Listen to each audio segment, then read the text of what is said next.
Top quality और consistent performance के लिए सिर्फ सिल्वर पंप। टॉप क्वालिटी और कंसिस्टेंट परफॉर्मेंस के लिए सिर्फ सिल्वर पंप, नाम याद रखना।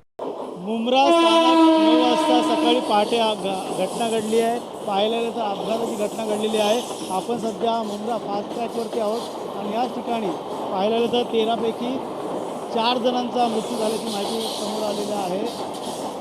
मुंब्रा या फलाटवरती पाहायला गेलं तर बघा अशा प्रकारचे 2 लोकल फास्ट लोकल एकमेकांच्या जवळ येतात आणि एकमेकांच्या जवळ आल्यानंतर त्यांचा तोल जाऊन त्यांचा खाली पडून जे ते 4 जणांचा मृत्यू झालेला आहे। पाहायला गेलं तर कसारा ते CST आणि CST जो कर्जत अशा 2 फास्ट लोकल होत्या। 9 वाजून 1 मिनिटाची घटना घडलेली आहे आणि अशा प्रकारचा वळण जो मार्ग आहे ट्रॅक जो आहे तो निमुळता आहे आणि हा धोकादायक ट्रॅक हा वळण असल्याकारणास्तव लोकांचा प्रवाशांचा तोल एका बाजूला गेल्यामुळे ते पूर्णतः प्लॅटफॉर्मच्या त्या बाजूला पडलेत पाहू शकतो। पूर्णतः चपला त्यांच्या या ठिकाणी पडलेल्या आहेत, त्यामुळे चपला बुटं बॅग अशा प्रकारचे त्यांचे साहित्य या ठिकाणी पडलेले मोठ्या प्रमाणात ही दुर्घटना म्हणावी लागेल। अनेक राजकीय लोकांनी देखील याचा आता पाठपुरावा घेत आहेत। रेल्वे प्रशासनाकडून देखील या संदर्भात पाठपुरावा घेत आहे। या संदर्भातल्या पाहायला गेलं तर अनेक वेळा तक्रारी देखील रेल्वे प्रवासी संघटनेने देण्यात आल्या होत्या, मात्र कुठलीही उपाययोजना हा रेल्वे ट्रॅक जो आहे तो वळणाचा धोकादायक ब्लॅक स्पॉट म्हणावा लागेल या ठिकाणी कुठलंच लक्ष दिलं गेलं नाही आहे। मात्र या 13 पैकी 4 जे मृत्यू झाले त्यापैकी एक GRPचा कॉन्स्टेबल होता आणि या GRPच्या कॉन्स्टेबलचा देखील या ट्रॅकमध्ये पडून जो विक्की मुख्य दल असं नाव आहे त्याचा देखील मृत्यू झालेला आहे। आणि पाहायला गेलं तर हा धोकादायक ट्रॅक जो आहे त्या संदर्भातला आता रेल्वे प्रशासनाकडनं कशा प्रकारची पुढे जाऊन उपाययोजना केली जाणं हे देखील पाहणं गरजेचं आहे। मात्र हा जो ट्रॅक जो आहे तो फास्ट ट्रॅक आहे।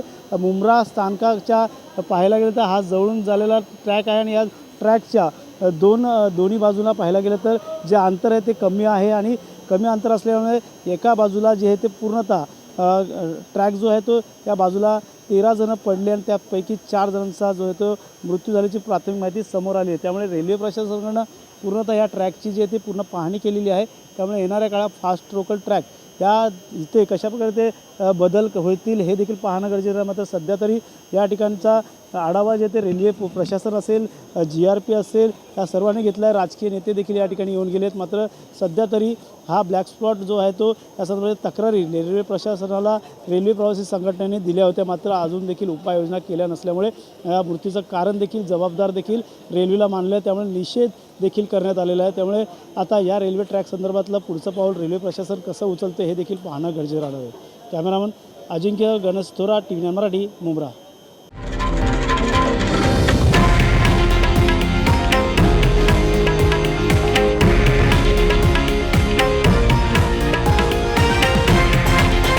हे आहे देशातील नंबर 1 न्यूज नेटवर्क आणि आपण पाहत आहात TV9 मराठी, एकमेव।